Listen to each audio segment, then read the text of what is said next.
నిలబెట్టువాడవు, గణపరచువాడవు,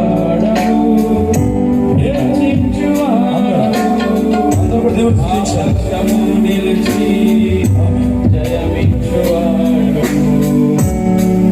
ఏమైనా చేయగలవు, కదమొత్తం మార్చగలవు, నీ నామముకే మహిమగా హెచ్చుకొందుము. ఏమైనా చేయగలవు, మొత్తం మార్చగలవు, నీ నామముకే మహిమగా హెచ్చుకొందుము. యేసయ్యా, యేసయ్యా, నీకే నీకే సాధ్యము. యేసయ్యా, యేసయ్యా, నీకే నీకే సాధ్యము.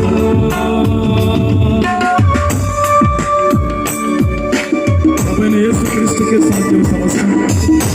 ఆయన మన మధ్యలో ఉండి ఎవరి బిడ్డలందరినీ జతపరచడానికి, ఆయన వాక్యము ద్వారా మనందరూ కూడా ధైర్యపరచడానికి కూడా ఆయన ఆత్మ మన మధ్యలో ఉంచి మనందరూ స్థిరపరిచే దేవుడుగా ఉన్నాడు కనుక అందరూ కూడా స్థిరంగా, ఎవరు కూడా మౌనంగా ఉండదు. ఎవరు జీవించిన ఆ యొక్క దాంపత్య జీవితాన్ని జీవించిన ప్రభావ స్థిరపరచిన ఆయన బిడ్డలకు మీరు బలపరచండి ప్రభావ అని చెప్పి హృదయాల్లో బిడ్డల కొరకు ప్రార్థిస్తూ ఉన్నాను. సర్వకృపా